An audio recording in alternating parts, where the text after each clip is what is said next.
ಬೆಂಗಳೂರಿನಲ್ಲಿ ನಿನ್ನೆ ರಾತ್ರಿ ಸುರಿದಂತಹ ಭಾರಿ ಮಳೆಗೆ ಸಾಕಷ್ಟು ಅವಾಂತರಗಳೇ ಸೃಷ್ಟಿಯಾಗಿರುವಂತದ್ದು. ಕೆಲವು ಪ್ರದೇಶಗಳಲ್ಲಿ ಜಲಾವೃತ ಆಗಿದ್ರೆ ಸಾಕಷ್ಟು ಮರಗಳು ಗಿಡಗಳು ಧರೆಗುರುಳಿ ಜನಸಾಮಾನ್ಯರಿಗೆ ತೊಂದರೆ ಆಗಿರುವಂತದ್ದು. ಈಗ ಬಿಬಿಎಂಪಿ ಇದೆಲ್ಲದರ ಬಗ್ಗೆ ಕೈಗೊಂಡಿರುವಂತಹ ಕ್ರಮಗಳ ಬಗ್ಗೆ ಮಾತನಾಡಲಿಕ್ಕೆ ಬಿಬಿಎಂಪಿಯ ಚೀಫ್ ಕಮಿಷನರ್ ಆಗಿರುವಂತಹ ತುಷಾರ್ ಗಿರಿನಾಥ್ ಅವರೇ ನನ್ನ ಜೊತೆ ಇದ್ದಾರೆ. ಅವ್ರನ್ನೇ ಮಾತನಾಡ್ತೀನಿ. ಸರ್, ಬೆಂಗಳೂರಿನ ಅವ್ಯವಸ್ಥೆ ನಿಮ್ಮ ಗಮನಕ್ಕೆ ಬಂದಿದೆ. ರಾತ್ರಿ ಆಗಿರುವಂತದ್ದು ಗಾಳಿ ಮಳೆಗೆ ಈ ಬಗ್ಗೆ ಬಿಬಿಎಂಪಿ ಸರ್ ಬಿಬಿಎಂಪಿ ವ್ಯಾಪ್ತಿ ತಿಳ್ಕೊಂಡಿರುವ ವಿಚಾರ ಅರ್ಥ ಮಾಡ್ಕೊಡ್ರಿ. ನಿನ್ನೆ ಬಂದಿದ್ದು ಮಳೆ 110 mm ಗೆ ಬಿದ್ದಿದೆ. ಇನ್ ವೆಸ್ಟ್ ನಲ್ಲಿ ಬಿದ್ದಿದೆ ನಮ್ಮ ಹಂಪಿ ನಗರಕ್ಕೆ ಮತ್ತು ಎಲ್ಲ ಕಡೆಗೆ ಕೂಡ ನಿನ್ನೆ ವ್ಯಾಪಕವಾಗಿ ಮಳೆ ಬಿದ್ದಿದೆ. ನಮ್ಮ ಎಲ್ಲ ಅಧಿಕಾರಿಗಳು ಹಗಲು ರಾತ್ರಿ ನಿನ್ನೆ ಸಂಜೆಗೂ ಕೂಡ ರಾತ್ರಿನೂ ಕೂಡ ಅದನ್ನೆಲ್ಲ ಅಟೆಂಡ್ ಮಾಡಿದ್ದಾರೆ. ಹೌದು, ಈಗ ಜಾಸ್ತಿ ಮಳೆ ಮತ್ತು ಗಾಳಿಯಿಂದ ಮರಗಳು ಬಿದ್ದಿದ್ದು ನಿಜ. 128 ಮರಗಳು ಮತ್ತು 100 ಅಷ್ಟು ನಮ್ಮ ದೊಡ್ಡ ದೊಡ್ಡ ಟೊಂಗೆಗಳು ರಂಬೆಗಳು ಕೂಡ ಬಿದ್ದಿವೆ. ಅದು ಎಲ್ಲ ರಂಬೆಗಳು ಏನಿದೆ ಅದು ಎಲ್ಲ 100ನಲ್ಲಿ 99 ಆಗಿದೆ. ಒಂದು ತೆಗೆಯಬೇಕಾಗಿರುತ್ತೆ. 128ರಲ್ಲಿ 50% ತೆಗೆದಿದ್ದಾರೆ. ಇನ್ನು 50% ತೆಗೆತಾ ಇದ್ದಾರೆ. ನಮ್ಮದು ಎಲ್ಲ 60 ತಂಡಗಳು, 39 ತಂಡಗಳು ನಮ್ಮ ನಾರ್ಮಲ್ ತಂಡಗಳು ಇವೆ DCF ಹತ್ರ. ಅದನ್ನು ಬಿಟ್ಟು ಕೂಡ ನಾವು ಫೈರ್ ಫೋರ್ಸಿಂದ ತಂದಿದ್ದೇವೆ. ಮತ್ತು ನಿನ್ನೆಲ್ಲ ಕೋಆರ್ಡಿನೇಟ್ ಮಾಡಿ ಒಂದು ತಮ್ಗೆ ಗೊತ್ತಿದ್ದ ಹಾಗೆ ಈಸ್ಟ್ ಪರೇಡ್ ಹತ್ರ ಮೆಟ್ರೋ ಮೇಲೆ ಬಿದ್ದಿದ್ದು ಅದು ಎಲ್ಲ ರಾತ್ರಿಯಲ್ಲಿ ಎಲ್ಲ ದೊಡ್ಡ ಮರಗಳಿಗೆ ಎಲ್ಲ ಕಟ್ ಮಾಡಿಕೊಂಡು ಸಂಚಾರ ವ್ಯವಸ್ಥೆಗೆ ಅತಿ ಶೀಘ್ರವಾಗಿಯೇ ನಾವು ವಾಪಸ್ ತಂದುಬಿಟ್ಟಿದ್ದೇವೆ. ಸೊ ಹೀಗಾಗಿ ಅಷ್ಟು ಜಾಸ್ತಿ ಮಳೆ ಬಂದಿದ್ದು ಸಹ ಇದು ಒಂದು ರೆಕಾರ್ಡ್ ಮಳೆ ಬಂದಿದ್ದು ಸಹ ಅಷ್ಟೇನು ನೀರು ಅವರತ್ತಿಂದ ಜನರು ಮನೆಗೆ ಹೋಗುವುದು ಇತ್ಯಾದಿ ಏನೂ ಆಗಿಲ್ಲ. ನಮಗೆ ಇಲ್ಲ 1-2 ಕಡೆಗೆ ಮ್ಯಾನ್ಫೋ ಹತ್ರ ಏನು ಬರುತ್ತದೆ ಅಲ್ಲಿ ಸ್ವಲ್ಪ ನೀರು ಬಂದು ರೋಡ್ ಮೇಲೆ ORR ಮೇಲೆ ಬಂದಿತ್ತು. ಉಳಿದು ಎಲ್ಲ ಕಡೆಗೆ ನೀರು ಬಂದು ಭಾಳ ಅರ್ಧ ತಾಸದಲ್ಲಿನೂ ಹೋಗಿದೆ. 2 ಕಡೆಗೆ ಇಲ್ಲಿ ನಮಗೆ ಯಲಹಂಕದಲ್ಲಿ ಅಷ್ಟು ಮಳೆ ಬಂದರೂ ಸಹ 2 ಕಡೆಗೆ ಮಾತ್ರ ತೊಂದರೆ ಇತ್ತು. ಮೆಸೂರು ರೋಡ್ ನಿನ್ನೆ ಸ್ವಲ್ಪ ನೀರು ರೋಡ್ಗೆ ಬಂದಿರುವುದರಿಂದ ಸ್ವಲ್ಪ ಸ್ಲೋ ಆಯಿತು. ಇದು ಎಲ್ಲ ಯಾರು ಮನೆ ಇತ್ಯಾದಿಗಳಿಗೆ ನುಗ್ತಕ್ಕಂಥ ವಿಚಾರದಲ್ಲಿ ಬಹಳ ಕಡಿಮೆ ಮನೆಗಳಿಗೆ ನುಗ್ಗಿದೆ. ಸರ್, ಒಂದು ಜೋರು ಮಳೆಗೆ ನಗರದಲ್ಲಿ ಇಷ್ಟೆಲ್ಲ ಸಮಸ್ಯೆಗಳು ಸೃಷ್ಟಿಯಾಗಿದೆ. ಮುಂದಿನ ದಿನಗಳಲ್ಲಿ ಇನ್ನೂ ಭಾರಿ ಮಳೆ ಆಗುವಂತಹ ಮುನ್ಸೂಚನೆ ಇರುವಂತದ್ದು. ಇದಕ್ಕೆ ಬಿಬಿಎಂಪಿ ಯಾವ ರೀತಿಯಾಗಿ ತಯಾರಾಗಿದೆ? ಪ್ರತಿ ಹಿಂದೆ ನೀವು ಒಂದು ಮಳೆ ಬಂದ್ರೆ 40 ಕಡೆಗೆ ಮನೆ ಒಳಗಾಗಿ ನುಗ್ತಾ ಇತ್ತು. ಈಗ ನಿನ್ನೆ ಯಾವುದು ಕಡೆಗೆ ನುಗ್ಲಿಲ್ಲ. ಒಂದು RMV ಎಕ್ಸ್ಟೆನ್ಷನ್ ನಲ್ಲಿ 2 ಮನೆ ಇದೆ. ಅದು ಯಾವಾಗಲೂ ಭಾಳ ಅದರಲ್ಲಿ ನಾವು ಸ್ಯಾಂಡ್ ಬ್ಯಾಗ್ ಇಡ್ತೀವಿ. ಈಗಲೂ ಸ್ಯಾಂಡ್ ಬ್ಯಾಗ್ ಇಟ್ಟಿದ್ದೀವಿ. ಒಬ್ಬ ಸ್ಯಾಂಡ್ ಬ್ಯಾಗ್ ತೆಗೆದಿದ್ದಾರೆ. ಅದಕ್ಕಾಗಿ ಅವ್ರ ಮನೆಗೆ ನೀರು ನುಗ್ಗಿದೆ. ಅದಕ್ಕೇನು ಮಾಡಲಿಕ್ಕೆ ಆಗಲ್ಲ. ಅದಕ್ಕೆ ಎಲ್ಲ ವ್ಯವಸ್ಥೆ ನಾವು ಏನು ಮಾಡಬೇಕಾಗಿತ್ತು ಮಾಡಿಕೊಂಡಿದ್ದೇವೆ.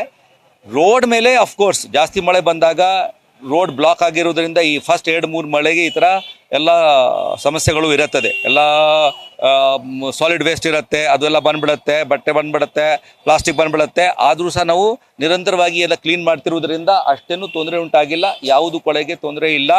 ಮನೆಗಳಿಗೆ ಮೊನ್ನೆ ಅದು ಇಲಿಯಾಸ್ ನಗರ ಏನು ಹೇಳಿದಿರಿ ಅಲ್ಲಿ ಇಲ್ಲ, ರಾಮಕೃಷ್ಣ ನಗರದಲ್ಲಿ ಸ್ವಲ್ಪ 3-4 ಮನೆಗಳಿಗೆ ಒಳಗೆ ಹೋಗಿತ್ತು. ಅದು ನಿಜ. ಈಗ ಅಷ್ಟೇನು ತೊಂದರೆ ಇಲ್ಲ. ನಮ್ಮ ಮಂದಿ ಯಾವಾಗಲೂ ಹಗಲು ರಾತ್ರಿ ಕೆಲಸ ಮಾಡ್ತಾ ಇರ್ತಾರೆ. All zonal commissioner, all executive engineers. ನಿನ್ನೆ ನಾವು ಲೊಕೇಶನ್ ತಿಳ್ಕೊಂಡಿದ್ದೀವಿ. ಆ ಲೊಕೇಶನ್ನಲ್ಲಿನೂ ಕೂಡ ಎಲ್ಲರೂ ಇದ್ರು. ಏನು ತೊಂದರೆ ಆಗಿಲ್ಲ. ಮಳೆ ಬಂದ್ರೆ ಸಾಕು ನಗರದ ಎಲ್ಲ ಅಂಡರ್ ಪಾಸ್ಗಳು ಕ್ಲೋಸ್ ಆಗುತ್ತೆ. ಇದಕ್ಕೆ ಪರಿಹಾರನೇ ಇಲ್ವಾ ಸರ್? ಅಂಡರ್ ಪಾಸ್ಗಳಿಗೆ ನಾವು ಕ್ಲೀನ್ ಆಗಿ ಇಟ್ಕೊಂಡಿದ್ದೀವಿ. ಆದರೂ ಸಹ ಏನಾಗಿದೆ, ಜಸ್ಟ್ ಆ್ಯಸ್ ಎ ಪ್ರಿಕಾಷನ್, ತಮಗೆ ಗೊತ್ತಿದೆ ಲಾಸ್ಟ್ ಟೈಮ್ ಘಟನೆ ಆಯಿತು. ಆ ಪ್ರಿಕಾಷನ್ಗಾಗಿ ನಾವು ಅದನ್ನು ಕೂಡ ಕ್ಲೋಸ್ ಮಾಡಿಬಿಡ್ತೇವೆ. ಸೊ ದ್ಯಾಟ್ ನಾಳೆ ದಿವಸ ಏನೋ ಕಷ್ಟ ಉಂಟಾಗಬಾರ್ದು. ನಮ್ಮ ಪ್ರಕಾರ ಅದರಲ್ಲಿ 2-3 ಅಡಿ ಇದ್ರೂ ಸಹ ಒಳಗೆ ಹೋಗಿ ಏನಾದರೂ ಆಗಿ ಸ್ಲಿಪ್ ಆದರೆ ಏನಾದರೆ ಇದಕ್ಕಾಗಿ ಅವರು ಟ್ರಾಫಿಕ್ ಪೊಲೀಸ್ ಅವರು ಇದನ್ನು ತಗೊಂಡು ಕ್ಲೋಸ್ ಮಾಡ್ತಾರೆ. ಬಟ್ ಅದಕ್ಕೆ ಈ ಸಲ ನಾವು 36 ಕಡೆಗೆ ಕರೆಕ್ಟಾಗಿ ಎಲ್ಲ ವ್ಯವಸ್ಥೆ ಮಾಡ್ಕೊಂಡಿದ್ದೇವೆ. ಬೆಂಗಳೂರು ಜನ ಹೇಳ್ತಿರೋದೇನೆಂದ್ರೆ ಬಿಬಿಎಂಪಿ ಅಧಿಕಾರಿಗಳು ಸಿಬ್ಬಂದಿ ವರ್ಷ ಎಲ್ಲ ಸುಮ್ಮನೆ ಇರ್ತಾರೆ, ಮಳೆ ಬಂದಂತಹ ಸಂದರ್ಭದಲ್ಲಿ ಕೊಡೆ ಹಿಡಿಯುವಂತ ಕೆಲಸ ಮಾಡ್ತಾರೆ ಅನ್ನೋ ಒಂದು ಜನಸಾಮಾನ್ಯ ಹೇಳಿಕೆಗಳು. ಸರ್, BBMP ನಿರಂತರವಾಗಿ ಕೆಲಸ ಮಾಡ್ತದೆ. ಮಳೆ ಬರುವುದು ಮಳೆಗಾಲದಲ್ಲಿ, ಅದಕ್ಕೆ ಎಫೆಕ್ಟ್ ಆಗುವುದು ಮಳೆಗಾಲದಲ್ಲಿನೇ. ನಾವು ನಿರಂತರವಾಗಿ ಕೆಲಸ ಮಾಡ್ತಾ ಇರೋದು ಕೂಡ ಅಲ್ಲಿ ಸಾಲಿಡ್ ವೇಸ್ಟ್ ಬಿಡ್ತಕ್ಕಂಥ ಜನರು ಇದ್ದಾರೆ. ನಿರಂತರವಾಗಿ ಸಾಲಿಡ್ ವೇಸ್ಟ್ ಬರ್ತಾ ಇರುತ್ತದೆ. ನಾವು ಡಿಸಿಲ್ಟಿಂಗ್ ಮಾಡಬೇಕು ಕಾಲುವೆಯಲ್ಲಿ, ಬಟ್ ಡಿಸಿಲ್ಟಿಂಗ್ಗಿಂತ ನಾವು ಬರೀ ತೆಗಿತಾ ಇದ್ದೀವಿ ಕಸ. ಜನರು ಹಾಕಿರುವ ಸಾಲಿಡ್ ವೇಸ್ಟೇ ತೆಗಿತಾ ಇರ್ತೀವಿ. ನಮ್ಮ ಸಾಲಿಡ್ ವೇಸ್ಟ್ ಏನು ಹೋಗಬೇಕಾಗಿರುತ್ತೆ ನಮ್ಮ ಸಿಸ್ಟಮ್ಗೆ, ಅದು ಹೋಗದೆ ನಾಲೆಯಲ್ಲಿ ಇರುತ್ತದೆ, ನಮ್ಮ ರೋಡ್ನಲ್ಲಿ ಇರುತ್ತೆ. ಅದಕ್ಕಾಗಿ ನಿರಂತರವಾಗಿ ಜನರು ಆ ಥರ ಮಾಡ್ತಾ ಇದ್ದಾರೆ. ನಾವು ಕೂಡ ನಿರಂತರವಾಗಿ ತೆಗಿಲಿಕ್ಕೆ ಪ್ರಯತ್ನ ಪಡ್ತಾ ಇರ್ತೀವಿ. ಆ ಗ್ರೇಟಿಂಗ್ ಏನಿದೆ ಲೋಕಲ್ ಆಗಿ ಎಲ್ಲಿಯೂ ಆಗ್ಬಿಡುತ್ತೆ, ಬ್ಲಾಕ್ ಆಗಿಬಿಡುತ್ತೆ. ಅದಕ್ಕೆ ನಾವು ನಮ್ಮ ಸ್ಟಾಫ್ ಇಟ್ಕೊಂಡಿದ್ದೇವೆ. ಎಲ್ಲಿ ಆಗ್ತಾ ಇರುತ್ತೆ ಅದು ತೆಗಿತಾ ಇರ್ತಾರೆ. ಅದು ಸಹಜವಾದ ವಿಚಾರ. ಸರ್, ಈಗ ಝೋನಲ್ ವೈಸ್ ನೀವು ತಂಡಗಳನ್ನ ಒಂದು ತಂಡನ ರಚನೆ ಮಾಡಿದ್ದೀರಿ ಸರ್. ಪ್ರತಿಯೊಂದು ತಂಡಗಳನ್ನ ಝೋನಲ್ ಕಂಟ್ರೋಲ್ ರೂಮ್ ಅಂತ ಮಾಡಿದ್ದೀರಿ. ಯಾವ ರೀತಿಯಾಗಿ ಕೆಲಸಗಳು ಮಾಡ್ತಾ ಇದ್ದಾರೆ ಇವರು? ಜೊತೆಗೆ ಜನಸಾಮಾನ್ಯರು ಯಾವ ರೀತಿಯಾಗಿ ತಮ್ಮ ದೂರುಗಳನ್ನ ಇವರಿಗೆ ಕೊಡಬಹುದಾಗಿದೆ?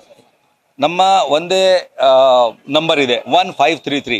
ನಾವು ಎಲ್ಲ 8 ಝೋನ್ದು ನಂಬರ್ ಕೂಡ ಜನರಿಗೆ ತಿಳಿಸಿದ್ದೀವಿ. ಯಾಕಂದ್ರೆ ಅವರಿಗೆ ರೂಢಿ ಇದೆ, ಮತ್ತೆ ಒಂದು ಲ್ಯಾಂಡ್ ಲೈನ್ ಇಂದ ಹೋಗಬೇಕು ಅಂತ ಅವರಿಗೆ ರೂಢಿ ಇದೆ. ಅದರ್ವೈಸ್ ನಮ್ಮ ನಂಬರ್ ಇಸ್ 1533. ನಮ್ಮ ಸೆಂಟ್ರಲ್ ICCಗೆ ಬಂದ ತಕ್ಷಣವೇ ಎಲ್ಲ ಝೋನ್ಗಳಿಗೆ ಆ ನಂಬರ್ ಪ್ರಕಾರ ಏನೇನು ಕಂಪ್ಲೇಂಟ್ ಬಂದಿದೆ ಅದು ಝೋನ್ನಲ್ಲಿ ಹೋಗಿ ಝೋನಿಂದ AEEಗೆ ಹೋಗ್ತದೆ. ಇದೇ ಪ್ರಕಾರ ಡೈರೆಕ್ಟಾಗಿ ಯಾರು ಝೋನ್ಗೆ ಫೋನ್ ಮಾಡ್ತದೆ ಅದನ್ನು ಕೂಡ AEEಗೆ ಹೋಗ್ತದೆ. AEE ಮಟ್ಟದಲ್ಲಿ ನಾವು 63 ತಂಡಗಳು ರಚನೆ ಮಾಡಿದ್ದೀವಿ. ಅದರಲ್ಲಿ AEEನೂ ಇದ್ದಾರೆ, BW SSB ಮನುಷ್ಯನೂ ಇದ್ದಾನೆ, ಬೆಸ್ಕಾಂ ಮನುಷ್ಯನೂ ಇದ್ದಾನೆ, ನಮ್ಮ ಸ್ಟಾರ್ಮ್ ವಾಟರ್ ಮನುಷ್ಯನೂ ಇದ್ದಾನೆ, ಎಲ್ಲರೂ ಇದ್ದಾರೆ. ಮತ್ತು ಪ್ರಮುಖವಾಗಿ 21 ನಮ್ಮ ಫೈರ್ ಸ್ಟೇಷನ್ಸ್ ಏನಿದೆ ಅದು ಮ್ಯಾಪ್ ಆಗಿದೆ 63ಗೆ. 11ಗೆ 3 ಬರ್ತಾ ಇದೆ. ಅವರು ಫೈರ್ ಫೋರ್ಸ್ಗೆ ಕೂಡ ರಿಕ್ವಿಸಿಷನ್ ಮಾಡಿಕೊಂಡು ಅಲ್ಲಿ ಇರ್ತಕ್ಕಂಥ ಸಾಮಗ್ರಿಗಳು ಇತ್ಯಾದಿ ಕ್ರೇನು ಇದನ್ನು ಕಟಿಂಗ್ ಮಷೀನ್, ಸಾಯಿಂಗ್ ಮಷೀನ್ ಎಲ್ಲ ಮಾಡಿಕೊಂಡು ನಮ್ಮ ಫಾರೆಸ್ಟರ್ಸ್ ಇತ್ಯಾದಿ ಮೂವ್ ಮಾಡ್ತಾ ಇರ್ತಾರೆ. ಫಾರೆಸ್ಟ್ಗಳಿಗಾಗಿ ನಾವು ಏನು ಮಾಡಿದ್ದೀವಿ, ನಮಗೂ ಮಾಮೂಲಿ ಟ್ರೀ ಕಟಿಂಗ್ದು ಏನು ಕ್ಯಾನಪಿಕ್ ಪ್ರೂನಿಂಗ್ದು ಏನಿರುತ್ತೆ ತಂಡ, ಅದರ ಜೊತೆಗೆ ರೇಟ್ ಕಾಂಟ್ರಾಕ್ಟ್ ಮಾಡಿಕೊಂಡು ಸುಮಾರು ಜನರಿಗೆ ಲಿಸ್ಟ್ ಮಾಡಿದ್ದೀವಿ. ಅದಕ್ಕಾಗಿ ನಮ್ಮದು 60 ತಂಡಗಳು ಕೆಲಸ ಮಾಡ್ತಾ ಇವೆ. 39 ಇರಬೇಕಾಗಿತ್ತು, 60 ಮಾಡ್ತಾ ಇವೆ. 60 ನಮ್ಮದು ಮಾಡ್ತಾ ಇದ್ದೇವೆ. ಮತ್ತು SDRF ಕಡೆಯಿಂದನೂ ಕೂಡ ಜನರು ಇದ್ದಾರೆ ನಮ್ಮ ಕಂಟ್ರೋಲ್ ರೂಮ್ನಲ್ಲಿ. ಮೇನ್ ಕಂಟ್ರೋಲ್ ರೂಮ್ನಲ್ಲಿ ಸ್ಟೇಟ್ ಡಿಸಾಸ್ಟರ್ ರೆಸ್ಪಾನ್ಸ್ ಫೋರ್ಸ್ ಹೊರಟ್ಕೊಂಡಿದ್ದಾರೆ. He is deputy director of fire force. ಅವರೆಲ್ಲ ನಾವು ಎಲ್ಲ ಸಮನ್ವಯದಲ್ಲಿ ಕೆಲಸ ನಡೀತಾ ಇದೆ. Thank you. ಇದಿಷ್ಟು ಮುಖ್ಯ ಆಯುಕ್ತರಾಗಿರುವಂತಹ ತುಷಾರ್ ಗಿರಿನಾಥ್ ಅವರ ಮಾತುಗಳು. ಬೆಂಗಳೂರಿನಲ್ಲಿ ನಿನ್ನೆ ಮಳೆ ಸುರಿತು, ಅದಕ್ಕೆ ಕೈಗೊಂಡಿರುವಂತಹ ಕ್ರಮಗಳ ಬಗ್ಗೆ, ಜೊತೆಗೆ ಜನಸಾಮಾನ್ಯರು ಇಂತಹ ಸಮಸ್ಯೆಗಳು ಎದುರಾದಂತಹ ಸಂದರ್ಭದಲ್ಲಿ ಏನ್ ಮಾಡಬೇಕು, ಇದೆಲ್ಲದರ ಬಗ್ಗೆ ಸ್ಪಷ್ಟನೆಯನ್ನ ನೀಡಿರುವಂತದ್ದು. ಕ್ಯಾಮ್ರಾ ಪರ್ಸನ್ ಮಧು ಜೊತೆ Raghupal, news first Bengaluru. News first ನಿರ್ಭೀತಿಯಿಂದ ನಿಮ್ಮ ಪರವಾಗಿ.